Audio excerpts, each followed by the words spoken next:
채널 뉴시스 시청자 여러분 안녕하십니까. 뉴시스 국제부장 최명수입니다. 채널 뉴시스 인터뷰, 오늘은 트럼프 2기 출범과 관련해 북한 문제, 특히 북미 관계 전문가인 박원곤 이화여대 북한학과 교수를 초청했습니다. 도널드 트럼프 미국 대통령과 김정은 북한 국무위원장이 다시 만날 것인가, 만난다면 어떤 거래가 이루어질 것인가, 북핵 문제와 한국의 그 방위비 분담, 주한미군 철수, 그리고 핵무기 재배치 문제까지 짚어보겠습니다. 박 교수님 안녕하세요. 네, 안녕하세요. 나와주셔서 감사합니다. 감사합니다. 먼저 첫 번째 질문입니다. 그 인사가 만사라고 하죠. 트럼프 2기 정부에서 이제 대북 정책과 관련해서 담당 인물들에 대한 여러 가지 그 평이 있는데요. 일단 알렉스 웡 백악관 안보 담당 부보좌관이죠. 있고 최근에 리처드 그린의 특사로 이제 임명이 됐습니다. 그리고 이제 아직 임명은 안 됐습니다. 앨리슨 후커가 이제 국무부 차관이 된다는 얘기 있습니다. 대북 라인이 컴백했다는 평가가 있는데 이걸 어떤 포석으로 해석할 수 있을까요? 여러 가지 의미를 좀 부여할 수 있죠. 특히 지금 말씀하신 3명 같은 경우에는 워낙 한반도 문제, 또 트럼프 1기 때 북한 문제에 대해서 일정 수준 경험을 했던 사람이고, 그중에 특히 알렉스 웡 같은 경우에는 당시 성김 대북정책 특별대표를 보좌해서 이 모든 과정을 같이 지켜봤던 사람이라서 북한에 대해서 또 미북 협상의 일정 수준 전문성이 있다라고 판단이 되고요.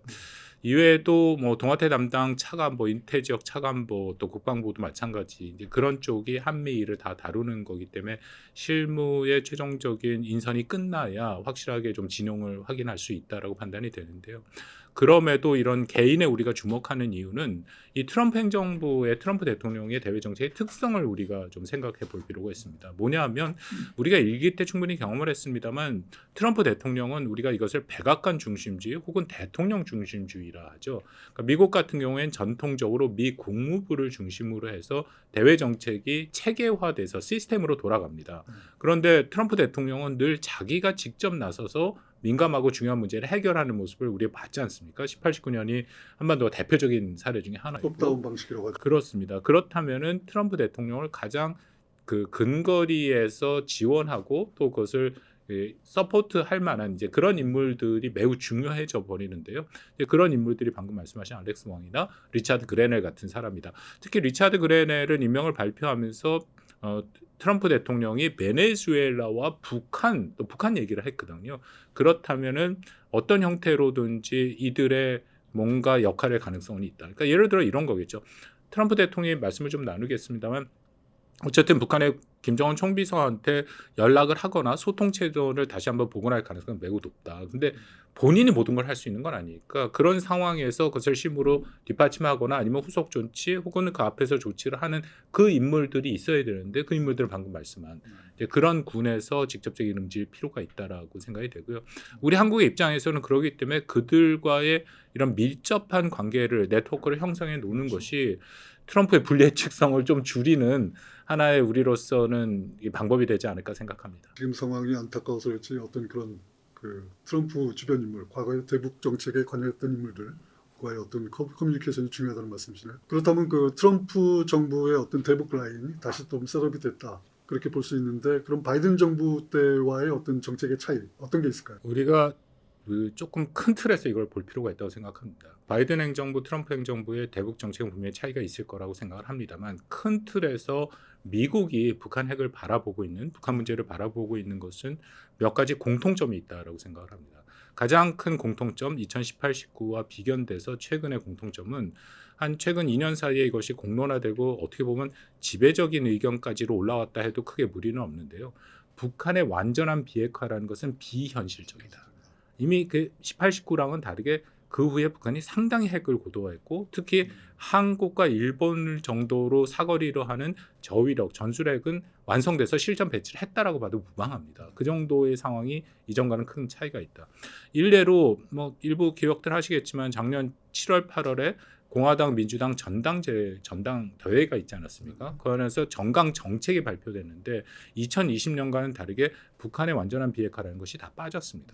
현재 워싱턴의 분위기는 북한의 완전한 비핵화는 매우 어렵고 비현실적이다. 그렇다고 바이든 행정부도 그렇고 트럼프 행정부도 앞으로도 진행을 하겠는데 북한의 비핵화를 포기하거나 혹은 북한을 사실상 핵 보유국으로 인정하느냐? 그거는 저는 전혀 아니라고 생각해요. 현재 상황에서 북한의 핵의 포기가 어렵기 때문에 중점적으로 해야 되는 것은 북한의 핵을 억제하는 것이다. 그러니까 지난 1년 반 동안 우리가 경험을 했던 게 한국 정부와 바이든 행정부가 했던 것이 확장 억제를 강화하는 조치들이지 않습니까? 그 확장 억제를 강화한다는 것은 북한의 핵의 효용성을 낮추는 행위가 되는 거고, 트럼프 행정부도 저는 크게 다르지 않다고 생각하거든요.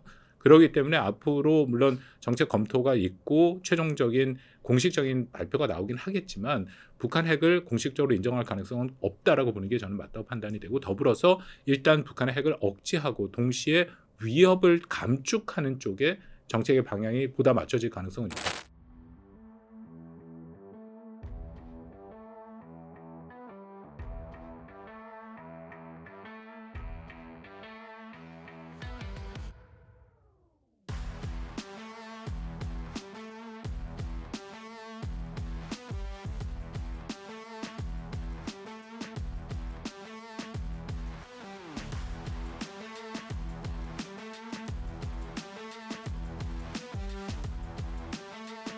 We will have relations with North Korea and with Kim Jong-un. If I can have a relationship with not only him, but other people throughout the world where there seem to be difficulties, I think that's a tremendous asset for the world, not just the United States. 처음 질문으로 돌아가서 과연 바이든과 트럼프가 차이가 뭐냐? 트럼프 본인이 차이가 나겠죠. 이미 우리가 충분히 들었습니다만 끊임없이 북한의 김정은과의 좋은 관계, 특히 자기가 취임하는 당일날 김정은이 자기가 돌아오는 것을 기뻐할 것이다, 소통하겠다라고 얘기를 했으니까 과연 그것이 앞으로 어떻게 전개가 될 것인가, 가장 높은 수준의 직접 미국 대통령이 나설 가능성이 바이든 행정부의 대북 정책과 가장 큰 차이다라고 생각합니다. 트럼프가 이제 취임하면서 그 뉴클리어 파워라는 북한을 그렇게 지칭을 했죠. 그 여러 가지 또 해석이 많았습니다만 말씀하셨다시피 그것이 핵 보유국, 뉴클리어 웨폰 스테이트가 아니라 어쨌든 그 비핵화라는 것은 그대로 존재하고 그 기존 목표는 있고 어떤 핵 위협을 최소화하는 수준에서 그렇게 한다고 보면 되겠습니다. 그렇습니다. 그 뉴클리어 파워라는 것을 사실 우리말로 정확하게 개념을 살려서 얘기한다면 핵 무장국 정도가 맞습니다. 그리고 물론 트럼프 대통령도 그렇고 이제 피트 헤그세스 국방장관도 청문회에서 똑같은 표현을 썼는데 조금 더 조심스러운 표현을 썼으면 좋았을 것이다라는 바람은 있죠. 예를 들어서 영어로 앞에 이제 illegal이라는 걸 표현했으면 불법 핵 무장국이다. 그렇게 되면 아주 명확한 정책 방향을 포함해서 북한의 핵에 대한 정체성을 규정하는 건데 그게 빠지니까 그냥 핵 보유국 뭐 이른바 일부에서는 그렇게 얘기를 합니다만, 근데 영어로 얘기를 할 때 사실 그렇게 신경을 안 쓰면 우리가 북한을 뉴클리어 파워라고 부릅니다. 핵을 갖고 있으니까요. 근데 방금 말씀하신 것이 그것이 1968년에 비확산 체제의 5대 핵 보유국 인정받은 그 국가는 뉴클리어 웨폰 스테이트라고 얘기를 하니까 그거랑은 분명히 차이가 있다. 그리고 또 하나 일부 언론에서 이 부분을 제대로 좀 더 다뤄줬으면 하는 바람이 있는 게, 아까 말씀드린 피터 헤그세스 국방장관이 상원군사위원회 인준 청문회에 나와서 한 얘기를 보면 그때 뉴클리어 파워라고 얘기를 했고, 그리고 근데 중요한 것은 그걸 다 보면요, 그것을 단순히 북한의 핵을 뉴클리어 파워라고 불렀던 게 중요한 것이 아니라 그런 북한의 핵을 가진 북한을 위협을 어떻게 다룰 것이냐, 거기에 훨씬 많은 방점이 찍혀 있다. 그래서 구체적으로 두 가지 정도를 얘기하는데, 첫 번째는 트럼프 일기 때 시작된 저위력 전술핵을 현대화 작업을 훨씬 더 가속화해서 북한핵에 대한 억제력을 높이겠다. 두 번째는 미사일 방어 체계. 미국 본토를 방어할 수 있는 미사일 방어 체계를 강화해서 북한 위협에 대한 대응을 하겠다. 그러니까 전체적인 내용을 보면 북한의 핵 보유국을 인정한다는 얘기는 전혀 아니고 북한 핵의 위협에 대해서 충분히 인정하고 이해하고 그것을 어떻게 대응할 것인가에 훨씬 더 방점이 찍혀 있다고 보면 됩니다. 아까 말씀하셨다시피 트럼프가 취임하면서 김정은을 만나겠다, 뭐 그걸 좋아할 거다, 뭐 이런 언급을 했고, 최근에는 또 루비오 국무부 장관이 그 북한은 불량 국가라는 발언을 했어요. 상당히 지금 북한이 지금 그 언짢아했는데 그 반응을 보면은 좀 심각한 도발이다, 가장 불량한 국가는 미국이다, 이 정도로 반응을 했던 것 같습니다. 공식 트럼프 정부 이후 첫 공식 반응인데, 이런 분위기 속에서 트럼프 김정은 만남이 가능할지, 뭐 또 만난다면 그 시기와 방식은 어떤 모습이 될지. 뭐 저는 트럼프 대통령이 김정은과의 소통 채널을 다시금 재개할 가능성은 있다고 봅니다. 본인의 뭐 선거 기간 내내, 그리고 취임한 이후에도 계속 그 얘기를 하고 있고요. 그러니까 쉽게 말씀드려 조금 편하게 말씀드리면 이런 거죠. 우리 관계 좋았기 때문에 자기 있을 때 그러니까 내가 전화를 하면 전화를 받아 이제 그런 메시지를 계속 보내고 진짜 전화할 가능성이 있다라고 판단이 되는데요. 트럼프가 그렇게 전화를 해서 김정은과의 관계를 소통을 다시 재개한다고 하더라도 우리가 조심스럽게 볼 게 그렇다고 2018, 19처럼의 그런 정상회담으로 바로 이어질 것이냐. 저는 그건 쉽지 않다고 봅니다. 왜냐하면 미국 트럼프에게 가장 지금 굉장히 바쁘지 않습니까? 그렇죠. 우선순위라는 게 있는 거고요. 우선순위의 대외 정책의 가장 큰 우선순위는 러우 전쟁이지 않습니까? 그 다음에 중동 문제.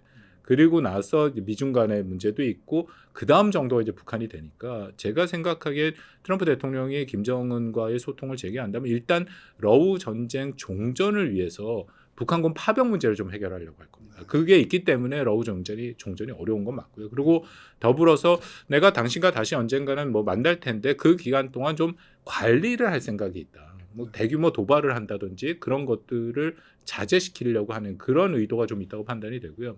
이것보다 더 중요한 것은 그러면 과연 북한의 김정은은 트럼프를 만날 생각이 있느냐인데 그렇죠. 이게 일방적으로 한쪽에서 만나자고 해서 이 반대쪽에 생각이 없는데 근데 저는 김정은이 트럼프를 만날 생각이 지금 없다고 봅니다. 왜냐하면 이것은 공식적으로 북한에서 노선이 나왔는데 그 노선이 2019년 12월에 7기 5차 전원회의 12월이 중요하죠. 2019년 그 후부터는 미국과의 협상을 전혀 안 했으니까 물론 코로나도 있었습니다만 정면 돌파전이라는 거를 발표했습니다. 쉽게 말해 이런 겁니다. 자기는 북한을 할 만큼 했다. 이제는 미국이 북한과의 의미 있는 대화를 하려면 우선적으로 미국에 대한 적대시 정책을 철회해라. 그래야 자신은 나올 수 있고 그리고 그 기간을 활용해서 자신들은 핵을 최대한 고도화하는 장기전으로 가겠다라는 게 정면 돌파전이고요. 이게 작년 11월에 국방발전 2024라는 그런 것에서 김정은이 다시 한번 연설을 하는데 똑같은 얘기를 합니다. 여전히 미국의 적대시 정책이 철회된 모습은 보이지 않다. 마크 루비오 얘기하는데 그거 나와서 북한의 외무성 파기 같은 얘기거든요. 그렇다면 이게 정리해서 말씀드리면 김정은이 트럼프를 만날 생각은 있습니다. 근데 다만 그러기 위해서는 이전과 같이 무조건적인 만남이 아니라 전제 조건이 있는 거죠. 이런 전제 조건이 충족됐을 때 조건을 달고 만나고 어떻게 보면 그 당시에는 이거를 북한식 표현하면 순회 회동이라 해서 지도자 간의 만남이 됐으면 반대로 밑에서부터 위로 올라가는 그러니까 탑다운이 아니라 바텀업을 오히려 이번에는 북한이 선호할 가능성도 있다. 조건을 걸면서. 그렇다면은 그 만남이 당장 그렇게 이루어질 가능성이 있느냐에 대해서는 조금 조심스럽습니다. 지금 북한의 입장이 이제 그 당장 나설기가 좀 쉽지 않다. 그렇다면 이제 그 아까 이제 우선순위 미국의 트럼프 정책의 우선순위를 말씀하셨는데요. 그 러우 전쟁, 러시아 우크라이나 전쟁도 당장 뭐 취임 첫날 해결하겠다고 하다가 한 6개월 정도 좀 유예하는 듯한 느낌입니다. 그렇다면은 아까 말씀하신 그 우선순위에 따르면은 그 한 6개월 뒤 하반기 돼서나 좀 그런 움직임들이 있지 않을까 하는 생각도 좀 듭니다만 어떻게 보십니까? 변수가 너무 많습니다. 예측하기가 어렵습니다. 근데 뭐 한 두 가지 정도의 변수가 있다고 생각되는데 1차적으로는 러시아 우크라이나 전쟁. 거기가 일정 수준 휴전이나 저는 종전은 어렵다고 보고 휴전이나 정전이 될 가능성은 있는데 그것이 안정적으로 좀 구축이 돼야 되는 거고 또 하나는 중동 문제도 있죠. 뭐 현재 일정 수준 다시금 안정을 가게 하는데 이거 언제든지 깨질 수 있는 부분이기 때문에 이것도 좀 안정적으로 관리가 돼야 되고 또 하나의 결정적인 변수는 미중 갈등입니다. 미국과 중국 사이의 갈등이 앞으로 어떻게 전개되느냐에 따라서 미북 간의 협상 또 이거는 북한과 중국과의 관계에도 영향을 직접 주는 요소들이거든요. 그러니까 이런 변수들이 많아서 좀 이 말씀을 드리기는 쉽지 않은데 아까 처음에 말씀드린 것처럼 일단은 북한이 우선순위는 아니다. 그렇다고 북한을 내버려 두는 것은 아니고 미국은 바이든 행정부부터 지금까지 북한에 대한 억지력을 계속 강화하겠다라는 것이 계속 오고 있고 또 하나는 제재에 대해서 말들이 많은데요. 어쨌든 제재는 유지됩니다. 러시아가 노골적으로 제재를 위반하지만 중국은 노골적으로 제재 위반을 하지 않습니다. 더군다나 지금 상황에서 노골적으로 제재를 위반할 경우에는 미국과의 갈등이 더 심해지고 미국의 그거를 하나의 명분으로 삼을 수 있기 때문에 더 조심할 수밖에 없는 상황이거든요. 이런 상황을 볼 때 트럼프는 일기 때 그런 얘기를 했습니다만 제재가 유지되는 한 괜찮다. 관세와 더불어서 제재에 대한 믿음이 크대요. 물론 관세가 더 제재보다 훨씬 더 효능이 있다고 본인이 얘기를 하긴 합니다만 두 가지가 유지되는 한 시간이 자기한테 결코 불리하다고 판단 안 할 수도 있다. 그게 크게 틀렸다고 보지 않는 게 북한의 김정은 입장에서도 올 한 해가 굉장히 중요하고 사실 시간을 쫓기죠. 왜냐하면 2021년 8차 당대회 때 국방발전, 경제발전 5개년 계획을 선포했고 그게 올해가 마지막 해고 그럼 내년엔 9차 당대회에 자기 업적을 내세워야 되는데 뭔가를 이루어야 되는 그러니까 이게 시간 싸움에서도 어떻게 보면은 결코 뭐 미국이 시간을 없다라고 보기는 어렵지 않은가 하는 판단도 있습니다. 북한의 입장, 아까 말씀하신 그 트럼프와 어느 정도의 소통은 할 거다. 그러나 이제 트럼프 입장에서는 어느 정도 억제, 관리 이 정도의 어떤 그 수준이 될 것이고. 근데 지금 아시지만은 지금 캐나다, 멕시코, 중국 그 트럼프가 이제 그 새 정부 들어서 여러 가지 관세 전쟁을 지금 시작하고 있고 그것도 이제 약간의 그 밀고 당기는 그런 어떤 그 협상도 이루어지고 있는데 이 와중에 과연 그 트럼프가 북한한테 줄 당근은 무엇이고 채찍은 무엇일까? 그런 생각이 듭니다. 과거에 이제 그 원산 갈마지구 개발 이런 그 당근도 제시하지 않았습니까? 그 부분이 아마도 서로 간에 합을 맞춰가기가 쉽지 않다고 생각합니다. 이게 2018, 19랑은 상황이 매우 달라졌기 때문에 근데 그 당시에도 일부 기억하시는 분도 계시겠습니다만 2018년 6월 싱가포르 합의 때 트럼프가 동영상을 하나 만들었죠. 그게 다 공개가 됐지 않습니까? 백악관에서 아예 공개를 해버렸는데 거기에 보면 핵을 포기했을 때 북한이 굉장히 경제 발전을 한다. 최근에 또 트럼프가 얘기를 했죠. 그쪽에는 해변가가 있기 때문에 뭔가 지을 수 있다. 그 본인이 부동산 개발업자로서의 생각을 계속하는데 과연 그게 북한의 입장에서 인센티브가 될 것이냐? 저는 아니라고 봅니다. 왜냐하면 그렇게 서구 자본 더군다나 미국 자본, 미국 자본이 들어갈까에도 상당히 의구심이 들고 설사 들어간다면 북한이 1차적으로 해야 될 것은 개혁 개방입니다. 근데 아시다시피 북한은 개혁 개방이라는 표현 자체가 금기어고 개선 조치죠. 그나마 김정은 시기에 들어서 이 특별 경제 구역을 더 늘리긴 했습니다만 이게 이른바 모기장식이잖아요. 다 이게 뭐 중국에 처음 중국도 그렇게 했습니다만 외부랑 격리된 상태에서 개발을 한다. 근데 과연 서구 자본이 들어오는 것을 원할 것이냐? 저는 2018, 19랑 현재의 김정은의 가장 큰 차이는 김정은이 그리고 있는 경제 개발 모델이 이전과는 다른 대안의 경제 개발 모델이다. 이전에는 그나마도 남북 관계나 혹은 또 이 서구와의 관계 개선을 통해서 자본이 들어와야 되는 거고 거기에 또 시장이 제공받아야 되는 거고 그런 생각이 조금 있었다면은 지금은 그런 생각이 거의 없어졌다고 생각합니다. 왜냐하면 이것을 2021년부터 김정은 스스로 얘기한 게 신냉전의 진영주의를 얘기합니다. 가장 최근은 작년 12월에 8기 11차 전원회의에서 다시 한번 진영주의를 얘기하거든요. 이런 겁니다. 냉전 시기에 미국과 소련이 완전히 진영을 구축해놓고 경제적으로 완벽한 디커플링이 됐죠. 서로 경제권에서 상관 안 하고 사는 모습. 그러니까 김정은이 그리는 그림은 이겁니다. 최소한도 북한과 중국과 러시아 뭐 이란도 포함해서 미국의 북한식 표현에서 반패권 자주 세력 간의 하나의 새로운 경제 시장이 구축이 되면 자신은 거기서 살겠다라는 생각이 지금 굉장히 강하고 그것이 모델이라고 생각하거든요. 그렇다면 트럼프가 말하는 그런 것들이 과연 얼마나 효과가 있을까 하는 생각인데요. 그렇다고 김정은이 미국의 트럼프를 무시할 수 있지 않냐? 전혀 그렇지 않습니다. 트럼프에게는 채찍이 있죠. 안타깝게도 그 채찍이 지금 사방으로 날아오고 있어서 이거 뭐 동맹국 우호국도 가리지 않고 캐나다 보십시오. 최애 동맹국한테도 25% 관세를 때리는 판국이니까 이런 모습이 김정은 입장에서 굉장히 큰 부담이 될 수 있다. 더군다나 김정은은 트럼프를 직접 경험했던 몇 안 되는 지도자입니다. 2017년에 기억하시겠지만 화염과 분노. 뭐 이건 완전히 북한이 망할 수 있다. 영어로 써 죄송합니다. Totally destroyed. The United States has great strength and patience. But if it is forced to defend itself or its allies, we will have no choice but to totally destroy North Korea. 굉장히 위협적인 언사를 했던 사람이거든요. 그런 거를 기억하는 김정은 입장에서는 트럼프를 무시하거나 미국 본토에 대한 또 어떤 타격이나 도발의 모습을 보여주거나 언제든지 트럼프를 바뀔 수 있다라는 게 김정은 입장에서는 굉장히 큰 부담으로 작동할 수 있다고 생각합니다. 그런 와중에 지금 북한과 러시아가 아주 밀착돼 있습니다. 북한군이 우크라이나 전선에 지금 투입돼서 이제 2명이 생포되기도 했는데요. 이런 북러 밀착에 대한 그 트럼프 정부의 그 대북 관계 어떤 입장으로 지금 접근할 가능성이 있을까요? 불편하죠. 중국도 불편하고 왜냐하면 트럼프가 거듭 말씀을 나눴습니다만 1차적인 대외 정책 우선순위는 북한, 러시아와 또 그리고 우크라이나 러우 전쟁의 종전인데 여기에 북한이 파병한 것은 종전을 어렵게 만드는 겁니다.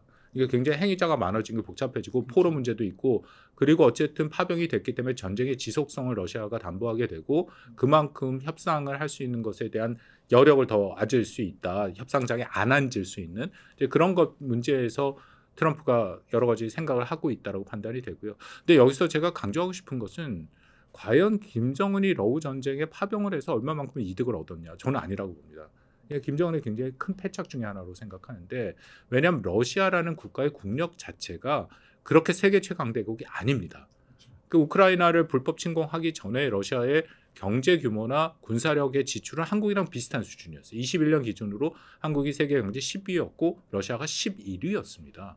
러시아와 한국의 차이는 두 가지죠. 러시아는 핵을 가졌고 또 제국주의적 영토 확장의 야심을 가졌다라는 게 차이고 그렇다면은 전쟁이 끝나고 러시아와 우크라이나의 국력은 훨씬 더 약화될 수밖에 없다. 이제 뭐 유럽과는 강을 건넜습니다. 유럽과의 더 이상 경제적인 협력은 불가능한 것이고 그렇다면 그간에 썼던 전비라든지 물론 중국과 뭐 일부 인도나 그런 데서 도와주긴 하겠지만 러시아가 이전에 그 정도의 국력을 유지할 수 있느냐 아니라고 보거든요. 그렇다면은 이미 이것은 버락 오바마 대통령이 얘기를 했습니다만 러시아는 세계 강대국이 아니라 지역 강국 정도로 남을 수밖에 없다. 이런 상황에서 사실 러시아의 끈을 잡은 북한의 선택이 제대로 됐느냐. 북한이 원하는 두 가지. 하나는 러시아로 하여금 원하는 자신들의 핵에 대한 기술을 받아들이는 거고요. 받을 수 있는 거. 그 가능성 훨씬 낮아졌어요. 그럴 경우에 만약 그런 민간 기술을 러시아가 북한한테 제공해 준다면 이것은 미 본토 타격용 기술이 되기 때문에 트럼프가 훨씬 더 미국에 거기에 대한 반응을 할 것이고 또 이것을 통해서 오히려 북한과 중국과의 관계가 더 불편해진 부분도 있고 또 러시아와 북한의 관계는 역사적으로 보면 상호 신뢰가 없습니다. 서로의 끊임없는 의심이거든요. 그렇다면은 물론 러우 전쟁이 끝나더라도 협력 관계가 유지되긴 하겠지만 그 협력의 수준이 지금 같은 수준인가? 더불어서 아까 말씀하신 그런 파병돼서 죽어간 북한군들에 대한 소식은 이미 북한 내에서 다 알려졌다라고 전해집니다. 근데 그것이 더 만약에 지속되고 많아질 경우에 어쩔 수 없이 가질 수 있는 북한 당국의 부담감 그런 문제들을 볼 때 결코 그만큼의 이득을 취했느냐에 대해서 저는 상당히 의구심이 있습니다. 그 역시 이제 북러 관계도 그렇지만은 이제 미중 전략 경쟁 시대 아닙니까? 그 계속 심화되고 있는데 이 상태에서 한미일 3국의 협력이 중요하죠. 그 바이든 정부 때도 이제 캠프 데이비드라든지 여러 가지 그 한미 그다음에 그 한일, 미일 여러 가지 협력이 이제 되고 있습니다. 이런 협력 방향은 트럼프 2기에서 어떻게 이어질 수 있을까요? 이미 뭐 트럼프의 일부 관료들이 얘기를 했습니다만 이런 소규모 다자 체제라고 얘기를 하죠. 인도 태평양 지역에 이것의 처음 시작점을 보면 트럼프 때 쿼드가 출범했습니다. 아시다시피 쿼드에는 호주와 일본 그리고 영국이 들어간 그런 그 사자 체제 미국이죠. 그렇게 해서 만들어진 거고 그렇다면은 여전히 한미일도 하나의 협력체로서 유지할 가능성이 크다. 성격은 좀 바뀌겠죠. 보다 노골적으로 중국 견제를 위해서 사용될 가능성이 있다. 근데 여기서 우리가 좀 더 큰 그림을 봐야 되는 게 트럼프 행정부가 인도 태평양 전략 결국 중국 견제인데 이것을 어떻게 그림을 그리고 있느냐. 아직은 정책이 검토되는 중이라서 제가 이거다라고 말씀드리긴 쉽지 않지만 우리가 몇 가지 참고할 만한 건 있죠. 대표적인 게 엘브리치 콜비 같은 국방부 정책 차관으로 갔는데 이 사람이 정책을 담당하는 사람입니다. 이 사람이 쓴 책을 보면 중국 견제가 매우 중요하고 인태 지역에서 그것을 할 핵심 미국의 파트너로서의 국가를 얘기했는데 거기에는 호주와 일본과 인도가 있고 한국이 빠져 있습니다. 우리가 이런 것을 좀 고민을 해볼 필요가 있다. 그렇다면은 미국의 입장에서는 이 표현이 적절할지는 제가 좀 조심스럽습니다만 우리가 에치슨 라인이 경험이 있죠. 뼈아픈 경험이. 그런 상황에서 한국 정부와 태도와 정책이 과연 여기에 어느 정도의 적극성을 갖고 가느냐에 따라서 미국이 여기에 대해서 자신들의 그림을 그려낼 수 있다라는 가능성은 전혀 배제해 놓으면 안 된다고 생각하거든요. 그렇다면 우리의 선택은 매우 신중하지만 또 확실해야 될 필요도 있다라는 어려운 상황이라고 생각합니다. 트럼프와 김정은의 만남, 북러 관계에 대한 미국의 대응, 또 북중 관계, 또 미중 전략 경쟁 사이에서 이제 한국의 입장들이 좀 있을 텐데 이런 환경 속에서 한국 패싱이 우려된다, 심히 우려된다 그런 목소리들이 많습니다. 실제로 그럴 가능성이 있을까요? 제가 뭐 그런 질문을 좀 많이 듣는데요. 제가 좀 말씀드리기가 이거는 한국 패싱이 아니라 트럼프식에서는 모든 국가가 다 패싱이라 특히 동맹국 우호국 패싱입니다. 그러니까 아까 모두에 말씀드린 것처럼 트럼프는 대통령 중심주의로 자기가 모든 걸 하기 때문에 결코 동맹국 우호국한테 우호적이지도 않고요. 그리고 어떻게 보면 동맹국 우호국의 표현이 거칩니다. 팔부터 비트는 그것을 그 쇼미더머니라는 제가 비유를 쓰는데 거기서 통해서 영향력이 있으니까 더 많이 받아낼 수 있거든요. 그렇다면은 이거는 다 패싱이죠. 말씀드린 캐나다 같은 경우에 그렇게 동맹의 역사가 하고 제일 미국과 동조화가 큰 국가부터 이렇게 패싱을 해버리는 상황이 오니까 그렇다고 한국도 뭐 남들 다 그러니까 우리도 어쩔 수 없어 그러면 전혀 안 되고 우리는 여기서 특히 북한 위협이라는 절체절명의 실존적 위협에 노출돼 있고 또 그 북한 위협에 1차적으로 핵을 담당하는 것은 미국이 제공해주고 있는 확장 억제다라는 것이 어떻게 보면 다른 국가가 갖고 있는 경제적인 전략적 이해보다 훨씬 더 실존적인 우리에게는 이해가 되죠. 그렇다면 우리는 이 부분을 결코 패싱하지 못하도록 하도록 최대한 노력을 해야 되는데 방법 중에 하나는 아까 처음 첫 질문에 나온 것처럼 예를 들어서 리차드 그넬이라든지 아니면 알렉스 웡이라든지 그런 사람들과의 네트워크를 단단하게 구성해 놓는 것이 출발점이라고 생각이 되고요. 또 하나는 이미 시작이 됐습니다만 미국 트럼프 행정부의 대북 정책 검토가 시작이 됐을 겁니다. 그렇다면 여기서 한국 정부의 기본적인 입장들을 끊임없이 집어넣도록 노력을 해야 된다. 저는 두 가지는 절대 양보하면 안 된다고 주장을 하는데 첫 번째는 북한의 완전한 비핵화입니다. 이것이 비현실적이다 인정합니다. 그럼에도 북한의 완전한 비핵화라는 목표를 우리가 더 이상 내세우지 않을 때 북한의 비핵화의 협상을 통한 비핵화의 가능성은 거의 없어지고 북한은 사실상 핵보유로 인정받는다. 두 번째, 트럼프가 앞으로 뭘 할지 모릅니다. 김정은을 만날 수도 있고 핵 군축을 할 수도 있고 여러 가지 모든 가능성을 열어놓고 볼 때 그중에 우리가 절대 양보할 수 없는 것은 기존에 발전시켜왔던 확장 억제, 제도화된 것 이것의 또 핵심 두 축은 연합훈련과 전략자산 전개입니다. 이것이 축소되거나 중단되는 것은 우리는 절대 수용할 수 없다. 이 두 가지는 양보할 수 없다고 생각합니다. 그 두 가지뿐만 아니라 이제 가장 중요한 이슈가 당장 닥쳐올 이슈가 이제 방위비 분담금 그리고 주한미군 철수 문제입니다.